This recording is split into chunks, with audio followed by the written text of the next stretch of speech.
मेरे सभी भाई बहनों को रजनी का नमस्कार। प्रस्तुत है मुंशी प्रेमचंद जी की लिखी कहानी घर जमाई का तीसरा और अंतिम भाग। सारे घर ने खाया पर हरिधन ना उठा। सास ने मनाया, सालियों ने मनाया, ससुर ने मनाया, दोनों साले मनाकर थक गए। हरिधन ना उठा। वहीं द्वार पर एक टाट पर पड़ा था।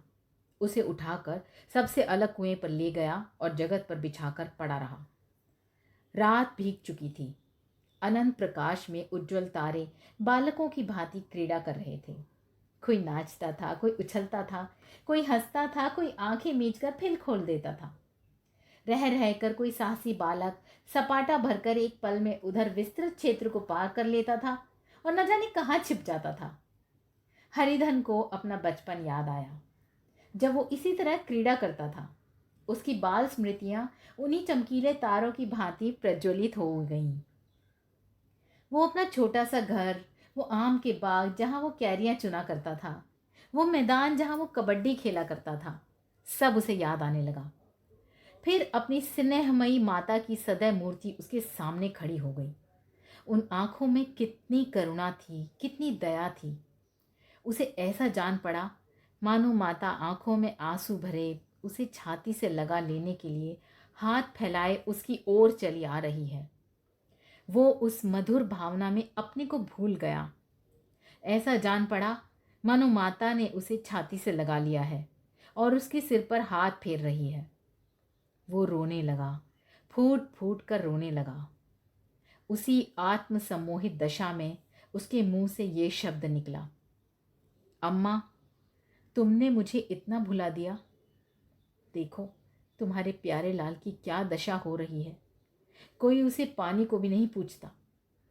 क्या जहां तुम हो वहां मेरे लिए जगह नहीं है? सहसा गुमानी ने आकर पुकारा, क्या सो गए तुम? नौज किसी को ऐसी राक्षसी नींद ना आए। चलकर खा क्यों नहीं लेते? कब तक कोई तुम्हारे लिए बैठा रहे? हरिधन उस कल्पना जगत से क्रूर प्रत्यक्ष में आ गया। वहीं कुएं की जगत थी, वही फटा हुआ टाट, और गुमानी सामने खड़ी कह रही थी, कब तक कोई तुम्हारे लिए बैठा रहे? हरिधन उठ बैठा और मानो तलवार म्यान से निकालकर बोला, भला तुम्हें मेरी सुध तो आई? मैंने तो कह दिया था मुझे भूख नहीं है। गुमानी, अरे तो कै दिन ना खाओगे? अब इस घर का पानी भी ना पीऊंगा। तुझे मेरे साथ चलना है या नहीं? दृढ़ संकल्प से भरे हुए इन शब्दों को सुनकर गुमानी सहम उठी। बोली, कहाँ जा रहे हो? हरिधन ने मानो नशे में कहा, तुझे इससे क्या मतलब? मेरे साथ चलेगी या नहीं? फिर पीछे न कहना मुझसे कहा नहीं।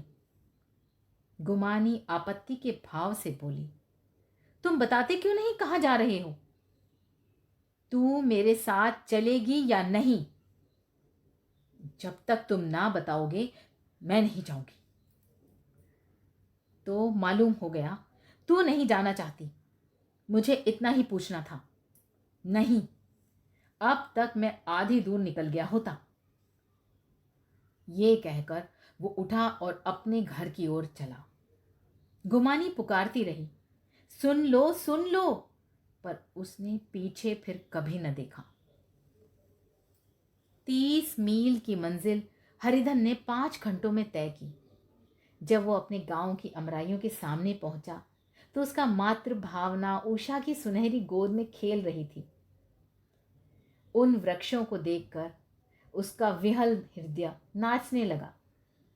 मंदिर का वो सुनहर कलश देखकर वो इस तरह दौड़ा मानो एक छलांग में उसके ऊपर जा पहुंचेगा।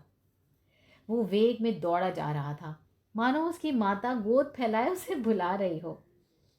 जब वो आमों के बाग में पहुंचा, जहां डोलियों पर बैठकर वो हाथी की सवारी का आनंद पाता था, जहां की कच्ची बेरों और लसोड़ों में एक स्वर्गीय स्वाद था, तो वह बैठ गया और भूमि पर सिर झुकाकर रोने लगा, मानो अपनी माता को अपनी विपत्ति कथा सुना रहा हो।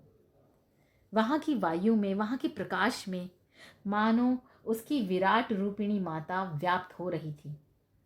वहाँ की अंगुल अंगुल भूमि माता के पद चिन्हों से पवित्र थी। माता के स्नेह में डूबे शब्द अभी तक मानो आकाश में गूंज रहे थे। वो इस वायु और इस आकाश में न जाने कौन सी संजीवनी थी जिसने उसके शोकार्ति हृदय को बालोत्साह से भर दिया।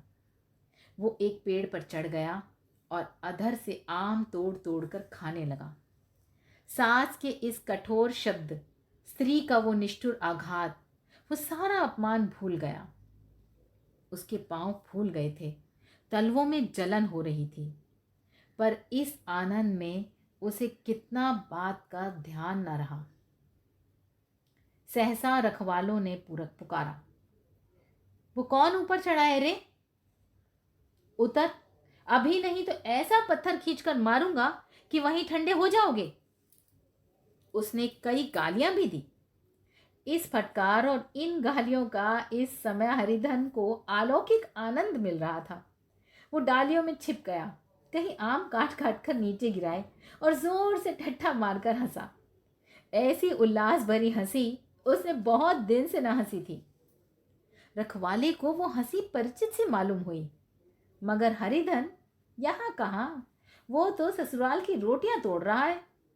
कैसा हंसोड़ा था, कितना चिबिल्ला। न जाने बेचारे का क्या हाल हुआ। पेड़ की डाल से तालाब में कूद पड़ता था। अब वो गांव में ऐसा कौन है? डांट कर बोला, वहां बैठे बैठे हंसोगे तो आकर सारी हंसी निकाल दूंगा। नहीं नहीं, सीधे नीचे उतर आओ। वो गालियां देने जा रहा था और एक गुठली उसके सिर पर लगी। सिर सहराता हुआ बोला, ये कौन शैतान है? नहीं मानता? ठहर तो, मैं आकर तेरी खबर लेता हूं। उसने अपनी लकड़ी नीचे रख दी और बंदरों की तरह चटपट ऊपर चढ़ गया। देखा तो हरिधन बैठा मुस्कुरा रहा था। चकित होकर बोला, अरे हरिधन, तुम यहां कब आए? इस पेड़ पर कब से बैठे हो? दोनों बचपन सखा वहीं गले मिले। यहां कब आए? चलो घर चलो भले आदमी। क्या वहां आम भी मयस्सर न होते थे? हरिधन ने मुस्कुराकर कहा, मंगरू, इन आमों में जो स्वाद है वो और कहीं के आमों में नहीं है। गांव का क्या रंग ढंग है मंगरू, सब चैन चान है भैया। तुमने तो जैसे नाता ही तोड़ लिया। इस तरह कोई अपना गांव घर छोड़ता है भला? जब से तुम्हारे दादा मरे सारी गिरस्ती चौपट हो गई। 2 छोटे छोटे लड़के हैं, उनके किए क्या होता है? हरिधन, मुझे अब उस गिरस्ती से क्या वास्ता है भाई, मैं तो अपना ले दे चुका। मजूरी तो मिलेगी ना? तुम्हारी गैया मैं चरा दिया करूंगा, मुझे खाने को दे देना। मंगरू ने अविश्वास के भाव से कहा, अरे भैया कैसी बात करते हो? तुम्हारे लिए जान तक हाजिर है। क्या ससुराल में अब न रहोगे? कोई चिंता नहीं, पहले तो तुम्हारा घर ही है, उसे संभालो। छोटे छोटे बच्चे हैं, उनको पालो। तुम नई अम्मा से नाहा की डरते थे, बड़ी सीधी सादी है बेचारी, बस अपनी माँ ही समझो। तुम्हें पाकर तो निहाल हो जाएगी। अच्छा, घरवाली को भी तो लाओगे? हरिधन, उसका अब मुंह न देखूंगा, मेरे लिए मर गई। मंगरू, तो दूसरी सगाई हो जाएगी। अब की ऐसी महरिया ला के दूंगा कि तुम्हारे पैर धो धो कर पिएगी। लेकिन कहीं पहली भी आ गई तो? हरिधन, वो अब न आएगी। हरिधन अपने घर पहुंचा तो दोनों भाई भैया आए कहकर भीतर दौड़े और मां को खबर दी।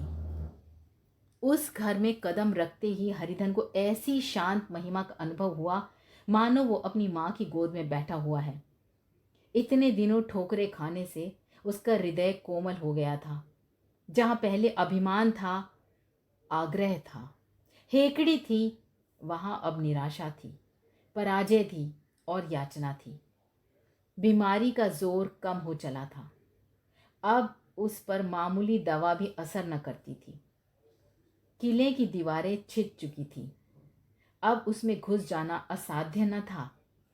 वहीं वही घर जिससे वो एक दिन विरक्त हो गया था, अब गोद फैलाए उसे आश्रय देने को तैयार था। हरिधन का निर्वलंबन मन ये आश्रय पाकर मानो तृप्त हो गया।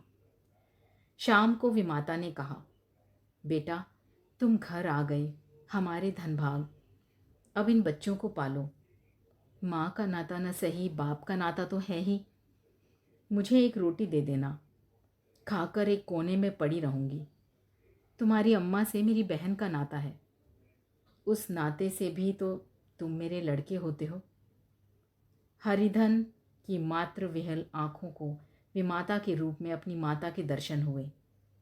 घर के एक एक कोने में मातृ स्मृतियों की छटा चांदनी की भांति छिटकी हुई थी। विमाता का प्रौढ़ मुखमंडल भी उसी छटा से रंजित था। दूसरे दिन हरिधन फिर कंधे पर हल लेकर खेत को चला। उसके मुख पर उल्लास था, आंखों में गर्व। वो अब किसी का आश्रित नहीं था, आश्रयदाता था। किसी के द्वार का भिक्षुक नहीं था, घर का रक्षक था। एक दिन उसने सुना गुमानी ने दूसरा घर कर लिया। माँ से बोला, तुमने सुना काकी, गुमानी ने घर कर लिया। काकी ने कहा, घर क्या कर लेगी, ठट्ठा है, बिरादरी में ऐसा अंधेर। पंचायत नहीं, अदालत तो है।